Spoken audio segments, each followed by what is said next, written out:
Today, only XPlay has the world broadcast premiere of the new Too Human trailer. And we've got the latest games available for your new iPhone. Plus, we've got the broadcast premiere of the new Mirror's Edge trailer, which reveals more about one of E3's most anticipated games. XPlay starts right now.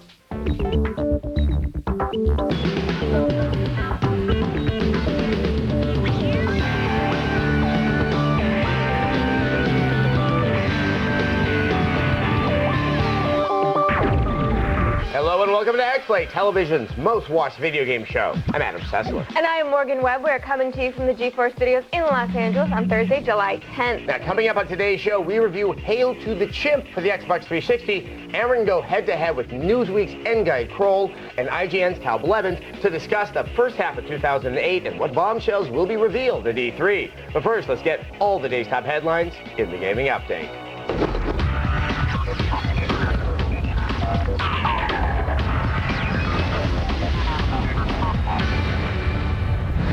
The PAX 10 Independent Game Showcase winners have officially been announced. A panel of industry experts selected the 10 best games from over 80 submissions. Among the winners were Dylan Fitterer's rhythm and action game, Audio Surf, Torpex Games' action strategy, Schizoid, and The Amazing Brain Trade, developed by Grubby Games. The PAX 10 winners will be displayed at the upcoming Penny Arcade Expo at the Washington State Trade and Convention Center in Seattle between August 29th and the 31st. Next, Apple is getting into gaming in a big way with today's release of the new iPhone App Store. During a telephone interview with the New York Times, Apple CEO Steve Jobs revealed that about 1/3 of the 500+ new iPhone applications will be video games. Hundreds of new iPhone apps are available for download right now. While some of the iPhone apps are free, video games for the iPhone currently range in price between $4 and $10. iPhone owners will need to download the iPhone 2.0 software update to be able to use any of the apps on their phone. Finally, video game website Shack News is reporting that Tecmo and Microsoft are prepping new downloadable content for Ninja Gaiden 2. The Xbox 360 exclusive is scheduled to become available via the Xbox Live Marketplace on July 25th and will cost 800 Microsoft points.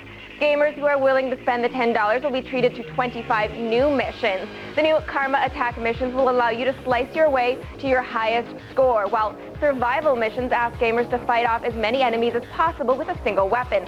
High scores in these new missions will be posted to the Xbox Live leaderboards, giving you a chance to show up the rest of the Hayabusa clan in the Xbox Live community.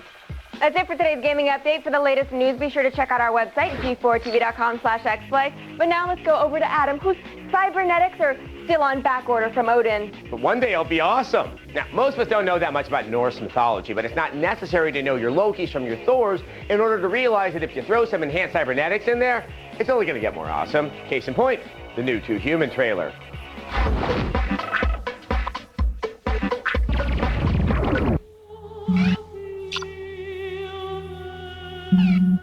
If ever you are tempted to forego the struggle, remember this. We are mankind's only hope. Men of Midgard, we are on a vital mission to uphold justice. Gonna be a rough trip. Could it be that you like this young man? He is special. Loki is now our most dangerous enemy. Odin's technology makes gods of men. Ragnarok has begun.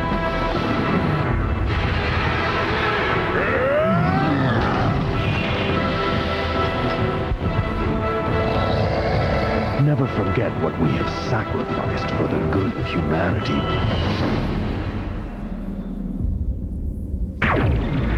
Usually, my summers are spent catching up on the games I missed the previous year. There's crap in stores. I refuse to see animated movies with monkeys and sunlight. That can go to hell. But this year is different. I have a pile of good games to catch up on, and they're all from this year. How did this happen?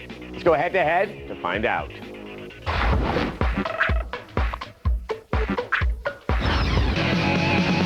With most game companies banking on holiday sales, the first half of the calendar year is usually a black hole of crummy ports and bad movie tie-ins. 2008 could be the exception to the rule. With the return of a legendary ninja in Old Snake and the world's most famous car theft simulator, gamers are now spending their time gaming rather than worrying about what's coming out this Christmas. Who are the big winners and losers of the first half of 08? And what can we expect next week at E3 and beyond? Joining us today from San Francisco, the Vice President of Games Content for IGN.com, Tal Blevins. Thanks for dropping by, Tal.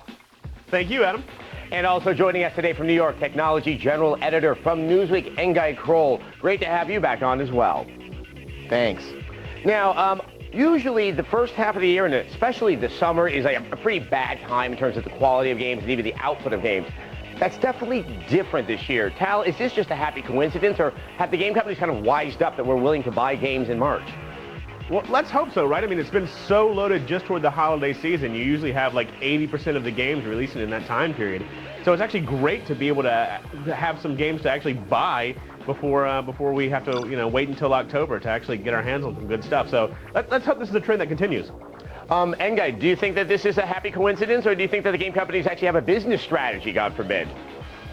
I think it's a little bit of both. I mean, Grand Theft Auto was obviously supposed to ship last year. Metal Gear, I think they would have liked to have it out by Christmas. It wasn't going to be ready then. But I think more publishers need to start deliberately targeting other parts of the year, and I think even the summer months, because the fact is the audience of gamers is getting older, and, we have to work. We can't just travel at the drop of a hat, and once we're back from vacation, we're definitely going to want to play games. Exactly. Now Tal, obviously there's some very big games, Metal Gear Solid 4, Grand Theft Auto 4. What do you think was kind of like, if we were to claim a winner during the first half of the year, which game do you think it would be? For me, GTA 4. I mean, it lived up to the hype, and I must have at least spent 200 hours on that game so far. It's been a critical success as well as a retail success, so I really do think GTA 4 is the one that really came out and really hit it this year. Now, Nguyen, obviously E3 right around the corner. There's a lot that we're expecting and a lot less that we actually know about.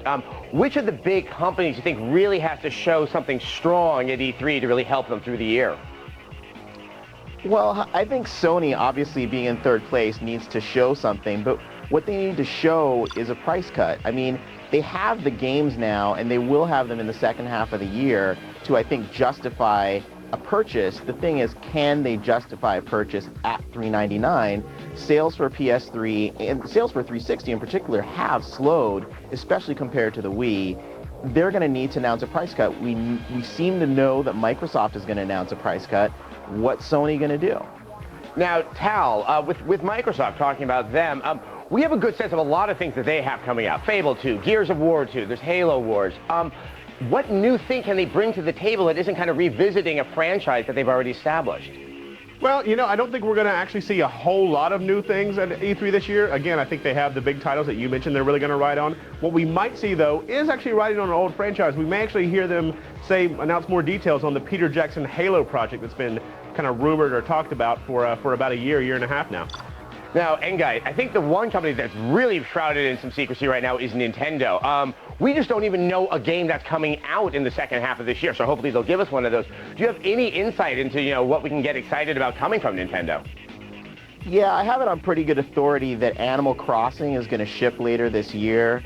I spoke with a company that, is doing something related to Animal Crossing, and so they seem to believe it's coming this year. But as far as the rest of it, no, Nintendo, I mean, their baseball game, I guess, is going to come out in the second half, but they've kept things pretty close to the vest. It's the typical Nintendo way. And Tal, in terms of Sony, I mean, is there something that you're hoping to hear from them at their press conference? And I believe that is Tuesday of next week.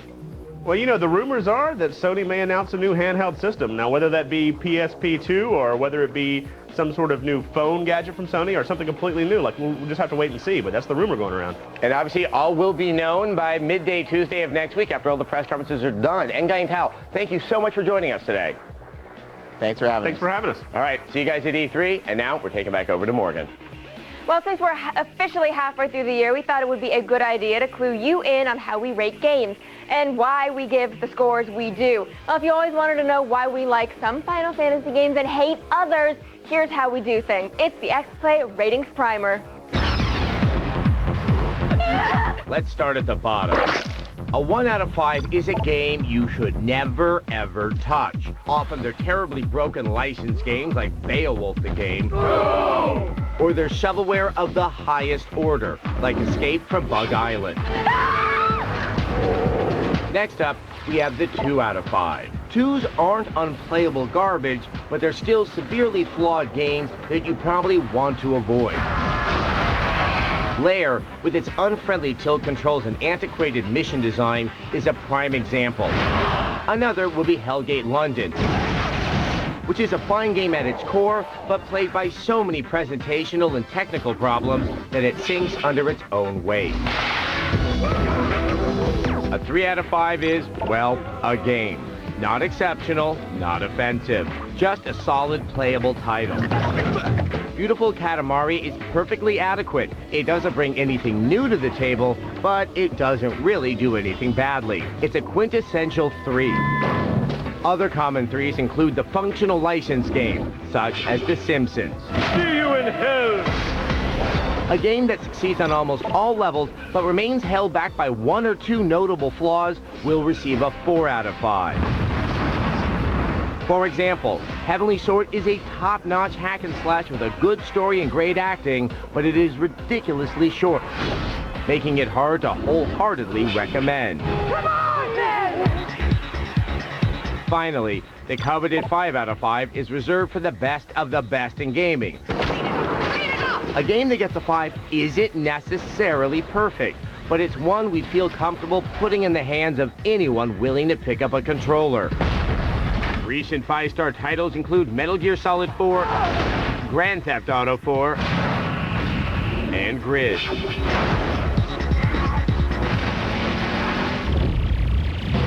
Coming up on X-Play, put your ratings primer knowledge to the test and decipher our review of Hail to the Chimp.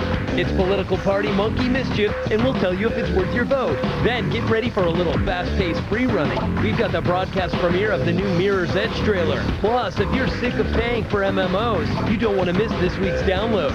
We'll tell you all about Dungeon Runners. All this and more. Don't move.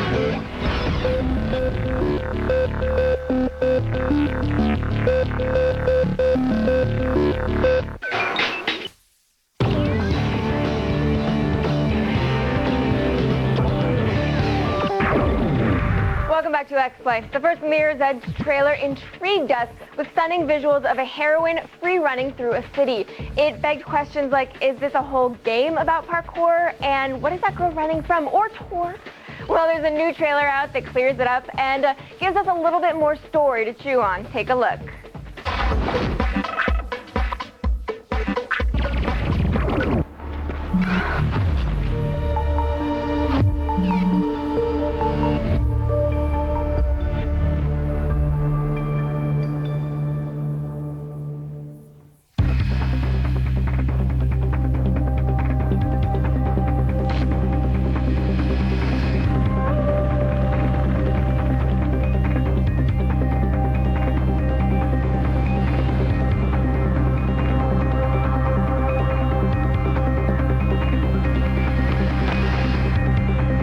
Here, on the edge of the city, we cater to a need. People need to transport information without being observed. Normally, the cops leave us alone. They've got bigger fish to fry. Now, things have changed. Something is happening.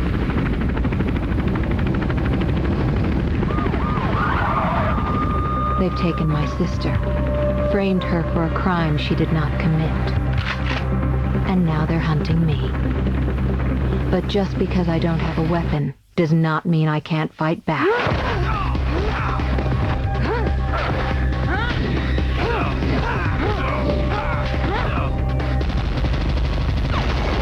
So now I'm coming after whoever is behind this.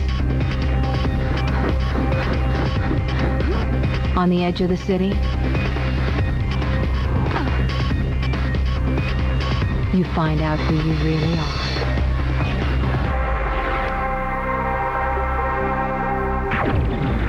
I'm gonna get that haircut. Good. And remember, we'll have a Mirror's Edge demo and a week-long coverage of E3 because it is all part of G4's Stay Out of the Sun Summer. G4 is your way to get inside, and it all kicks off Monday at 1 p.m. as GameStop presents our live, commercial-free, yes, they said it, commercial-free spotlight on Microsoft. Then at 7, catch our E3 preview with world premiere demos of Fallout 3 and Ghostbusters, and so much more. And our live coverage of the press conferences continues on Tuesday with Nintendo and Sony. Then starting Tuesday night at 6, our E3 floor coverage starts with a Gears of War 2 demo with Cliff Bleszinski. And it doesn't end there, because stay with us the rest of the week as our unparalleled E3 coverage continues. Now, on Friday, we're going to wrap it all up with X-Play's Best of E3 Awards. So that's E308 live, week-long coverage beginning Monday at 1 p.m. Eastern. For more info, check out g4tv.com/E3 because we have a list of all the games that can be demoed on the show. It's like 34 or something. Anyway, in Hail to the Chimp, political elections are decided by gathering clams and beating the holy hell out of your opponents. Like our government, everything sounds great in theory, but the reality is far clunkier and ineffective than we could ever imagine.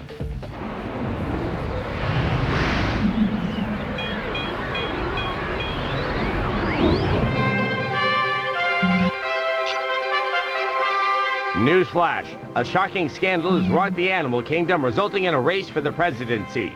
10 candidates, including Hedwig the polar bear, Moxie the muskox, and Bean the three-toed sloth from Seattle, Washington, who is addicted to caffeine, have entered the race to become president of the animal kingdom. Allow me to introduce Hail to the Chimp, a game of nefarious cunning, political intrigue, and clams.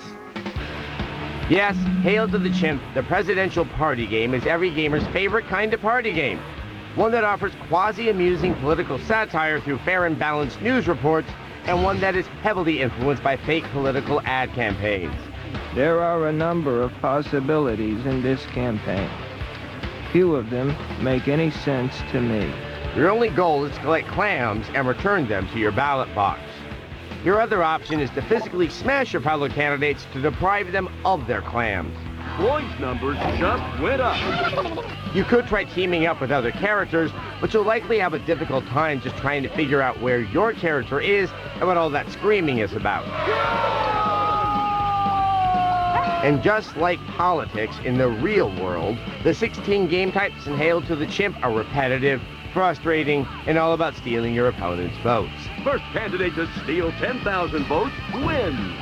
Lucky for you, all of the action is displayed from a distant isometric view that makes it difficult to navigate levels that are full of deadly holes and devastating lava.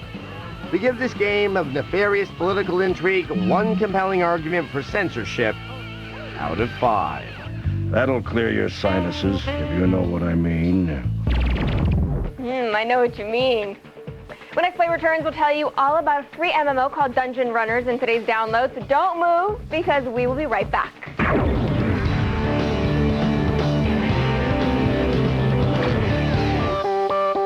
And here... Out of the sun with G4 all summer long.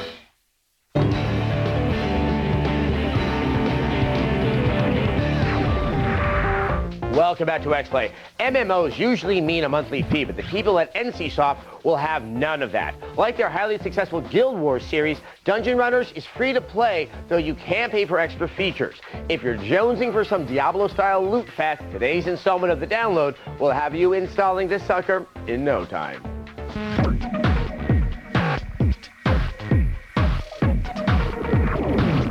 Are you having World of Warcraft withdrawals? Are you drooling over the new Diablo footage? Are you totally broke? Dungeon Runners, a dungeon crawl from NCSoft, might just scratch your itch. Released in May of last year, the snarky game looks and controls like WoW, but the gameplay is all Diablo. Explore the rat-infested halls of Algernon, wink wink, and you will eventually find the gate that leads to Algernon's second level, etc.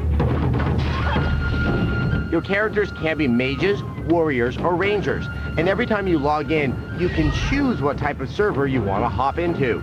Feeling a little murdery? PvP time. Want to grind for a while? Go PvE. Here's the best part. The game is free. But there's always a but. If you pay the optional $5 a month, you do receive a few perks such as voice chat, extra bank space back at town, and access to exclusive areas and items. There's even a boxed version of the game at your local game peddler that costs 20 bones and comes with a bling gnome, plus 6 months of membership access. What's a bling gnome? I'm glad you asked. Not only does he collect your gold for you, he scratches, and he gobbles up unwanted items, then craps out gold pieces. sticky, but useful. Nobody come right here for 35, 40 minutes. DungeonRunners.com is the place to go if you want to snag the game or just see what the hell a bling gnome looks like. Tomorrow on X-Play, our E3 week starts early with the exclusive world premiere hands-on demo of LEGO Batman. Don't miss the Cape Crusader as he and Robin swing into action in an all-new adventure. Then, find out all about the best new content available online in the download. Plus, we'll show you a bikini-filled fighting game so outrageous that it could only be made in Japan. And be sure to be here for GeForce E3 Live 08 next Monday, July 14th. Week-long coverage kicks off with unprecedented commercial-free E3 spotlights on Microsoft, Sony, and Nintendo, presented by GameStop. We'll have unparalleled live demos of over 30 of the biggest new games, and it all starts Monday with the world premiere demos of Fallout 3 and Ghostbusters, plus Halo Wars, Silent Hill Homecoming, and more. E3 08 Live week-long coverage begins next Monday at 1, only on G4. And also, we're going to be welcoming the virtual audience on tomorrow's show. I can't wait to take a look at Mirror's Edge. Yeah, it's really cool. I saw it a few weeks ago. I couldn't talk about it until today. It's really awesome. Now, the one thing is, it doesn't look like the trailer. It looks awesome, but the trailer is just the interpretation of the game. And it's all first person. Okay, thank you so much for watching.